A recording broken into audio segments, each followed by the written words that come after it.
तीसरा अध्याय कर्मयोग। अर्जुन बोले, हे जनार्दन, यदि आपको कर्म की अपेक्षा ज्ञान श्रेष्ठ मान्य है तो फिर हे केशव, मुझे भयंकर कर्म में क्यों लगाते हैं?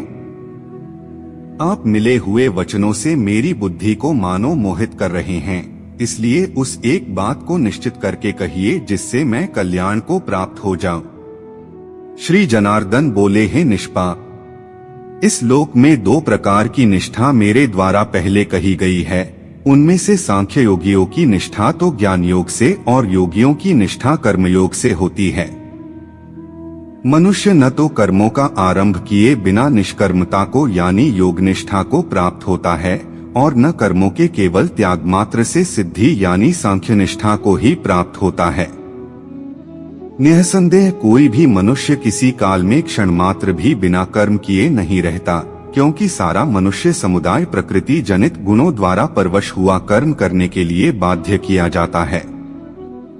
जो मूढ़ बुद्धि मनुष्य समस्त इंद्रियों को हठपूर्वक ऊपर से रोककर मन से उन इंद्रियों के विषयों का चिंतन करता रहता है, वह मिथ्याचारी अर्थात दंभी कहा जाता है।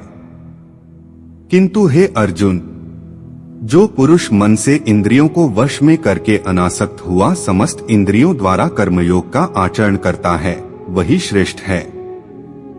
तू शास्त्र विहित कर्तव्य कर्म कर, क्योंकि कर्म न करने की अपेक्षा कर्म करना श्रेष्ठ है तथा कर्म न करने से तेरा शरीर निर्वाह भी सिद्ध नहीं होगा। यज्ञ के निमित्त किए जाने कर्मों के अतिरिक्त दूसरे कर्मों में लगा हुआ ही यह मनुष्य समुदाय कर्मों से बंधता है। इसलिए हे अर्जुन, तू आसक्ति से रहित होकर उस यज्ञ के निमित्त ही भली भांति कर्तव्य कर्म कर। प्रजापति ब्रह्मा ने कल्प के आदि में यज्ञ सहित प्रजाओं को रचकर उनसे कहा कि तुम लोग इस यज्ञ के द्वारा वृद्धि को प्राप्त हो और यह यज्ञ तुम लोगों को इच्छित भोग प्रदान करने वाला हो। तुम लोग इस यज्ञ के द्वारा देवताओं को उन्नत करो और वे देवता तुम लोगों को उन्नत करें। इस प्रकार निःस्वार्थ भाव से एक दूसरे को उन्नत करते हुए तुम लोग परम कल्याण को प्राप्त हो जाओगे। यज्ञ के द्वारा बढ़ाए हुए देवता तुम लोगों को बिना मांगे ही इच्छित भोग निश्चय ही देते रहेंगे। इस प्रकार उन देवताओं के द्वारा दिए हुए भोगों को जो पुरुष उनको बिना दिए स्वयं भोगता है, वह चोर ही है। यज्ञ से बचे हुए अन्न को खाने वाले श्रेष्ठ पुरुष सब पापों से मुक्त हो जाते हैं और पापी लोग अपना शरीर पोषण करने के लिए ही अन्न पकाते हैं, वे तो पाप को ही खाते हैं। संपूर्ण प्राणी अन्न से उत्पन्न होते हैं। अन्न की उत्पत्ति वृष्टि से होती है, वृष्टि यज्ञ से होती है और यज्ञ विहित कर्मों से उत्पन्न होने वाला है। कर्म समुदाय को तू वेद से उत्पन्न और वेद को अविनाशी परमात्मा से उत्पन्न हुआ जान। इससे सिद्ध होता है कि सर्वव्यापी परम अक्षर परमात्मा सदा ही यज्ञ में प्रतिष्ठित है। हे पार्थ, जो पुरुष इस लोक में इस प्रकार परंपरा से प्रचलित सृष्टि चक्र के अनुकूल नहीं बरतता अर्थात अपने कर्तव्य का पालन नहीं करता, वह इंद्रियों के द्वारा भोगों में रमण करने वाला पापायु पुरुष व्यर्थ ही जीता है। परंतु जो मनुष्य आत्मा में ही रमण करने वाला और आत्मा में ही तृप्त तथा आत्मा में ही संतुष्ट है, उसके लिए कोई कर्तव्य नहीं है। उस महापुरुष का इस विश्व में न तो कर्म करने से कोई प्रयोजन रहता है और न कर्मों के न करने से ही कोई प्रयोजन रहता है तथा संपूर्ण प्राणियों में भी इसका किंचन मात्र भी स्वार्थ का संबंध नहीं रहता। इसलिए तू निरंतर आसक्ति से रहित होकर सदा कर्तव्य कर्म को भली भांति करता रह, क्योंकि आसक्ति से रहित होकर कर्म करता हुआ मनुष्य परमात्मा को प्राप्त हो जाता है। जनकादि ज्ञानी जन भी आसक्ति रहित कर्म द्वारा ही परम सिद्धि को प्राप्त हुए थे। इसलिए तथा लोक संग्रह को देखते हुए भी तू कर्म करने को ही योग्य है, अर्थात तुझे कर्म करना ही उचित है। श्रेष्ठ पुरुष जो जो आचरण करता है, अन्य पुरुष भी वैसा वैसा ही आचरण करते हैं। वह जो कुछ प्रमाण कर देता है, समस्त मनुष्य समुदाय उसके अनुसार बरतने लग जाता है। हे अर्जुन, मुझे इन तीनों लोकों में न तो कुछ कर्तव्य है, न ही कोई भी प्राप्त करने योग्य वस्तु अप्राप्त है, तो भी मैं कर्म में ही बरतता हूँ। क्योंकि हे पार्थ, यदि कदाचित मैं सावधान होकर कर्मों में न बरतूं तो बड़ी हानि हो जाए, क्योंकि मनुष्य सब प्रकार से मेरे ही मार्ग का अनुसरण करते हैं। इसलिए यदि मैं कर्म न करूं तो ये सब मनुष्य नष्ट भ्रष्ट हो जाएं और मैं संकर्ता का करने वाला हो तथा इस समस्त प्रजा को नष्ट करने वाला बनूं। हे भारत, कर्म में आसक्त हुए अज्ञानी जन जिस प्रकार कर्म करते हैं, आसक्ति रहित विद्वान भी लोक संग्रह करना चाहता हुआ उसी प्रकार कर्म करे। परमात्मा के स्वरूप में अटल स्थित हुए ज्ञानी पुरुष को चाहिए कि वह शास्त्र विहित कर्मों में आसक्ति वाले अज्ञानियों की बुद्धि में भ्रम अर्थात कर्मों में अश्रद्धा उत्पन्न न करे, किंतु स्वयं शास्त्र विहित समस्त कर्म भली भांति करता हुआ उनसे भी वैसे ही करवावे। वास्तव में संपूर्ण कर्म सब प्रकार से प्रकृति के गुणों द्वारा किए जाते हैं, तो भी जिसका अंतःकरण अहंकार से मोहित हो रहा, ऐसा अज्ञानी मैं करता हूँ ऐसा मानता है।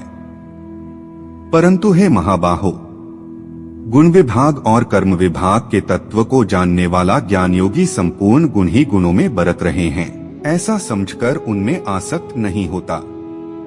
प्रकृति के गुणों से अत्यंत मोहित हुए मनुष्य गुणों में और कर्मों में आसक्त रहते हैं। उन पूर्णतया न समझने वाले मंदबुद्धि अज्ञानियों को पूर्णतया जानने वाला ज्ञानी विचलित न करे।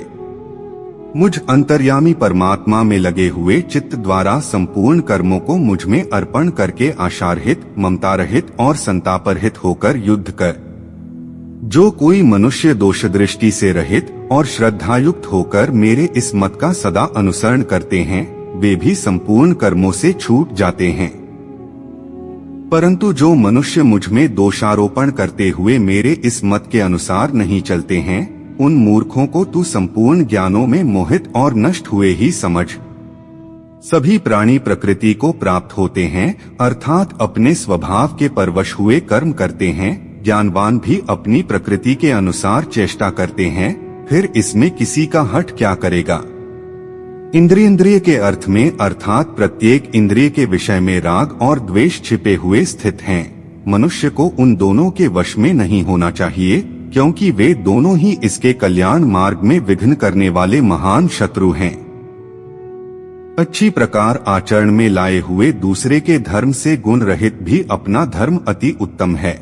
अपने धर्म में तो मरना भी कल्याणकारक है और दूसरे का धर्म भय को देने वाला है। अर्जुन बोले, हे कृष्ण, तो फिर यह मनुष्य स्वयं न चाहता हुआ भी बलात् लगाए हुए की भांति किससे प्रेरित होकर पाप का आचरण करता है। श्री भगवान बोले, रजोगुण से उत्पन्न हुआ यह काम ही क्रोध है। यह बहुत खाने वाला अर्थात भोगों से कभी न अघाने वाला और बड़ा पापी है। इसको ही तू इस विषय में वैरी जान।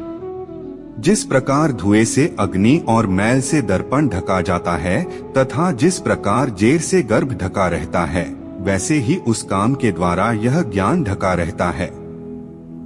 और हे अर्जुन, इस अग्नि के समान कभी न पूर्ण होने वाले कामरूप ज्ञानियों के नित्य वैरी के द्वारा मनुष्य का ज्ञान ढका हुआ है। इंद्रिया, मन और बुद्धि ये सब वास स्थान कहे जाते हैं। यह काम इन मन, बुद्धि और इंद्रियों के द्वारा ही ज्ञान को आच्छादित करके जीवात्मा को मोहित करता है। इसलिए हे अर्जुन, तू पहले इंद्रियों को वश में करके इस ज्ञान और विज्ञान का नाश करने वाले महान पापी काम को अवश्य ही बलपूर्वक मार डाल। इंद्रियों को स्थूल शरीर से पर यानी श्रेष्ठ, बलवान और सूक्ष्म कहते हैं। इन इंद्रियों से पर मन है, मन से भी पर बुद्धि है, और जो बुद्धि से भी अत्यंत पर है वह आत्मा है। इस प्रकार बुद्धि से पर अर्थात सूक्ष्म, बलवान और अत्यंत श्रेष्ठ आत्मा को जानकर और बुद्धि के द्वारा मन को वश में करके हे महाबाहो, तू इस कामरूप दुर्जय शत्रु को मार डाल। इस प्रकार उपनिषद, ब्रह्म विद्या तथा योग शास्त्र रूप श्रीमद् भगवद गीता के श्री कृष्ण अर्जुन संवाद में कर्मयोग नामक तृतीय अध्याय संपूर्ण हुआ।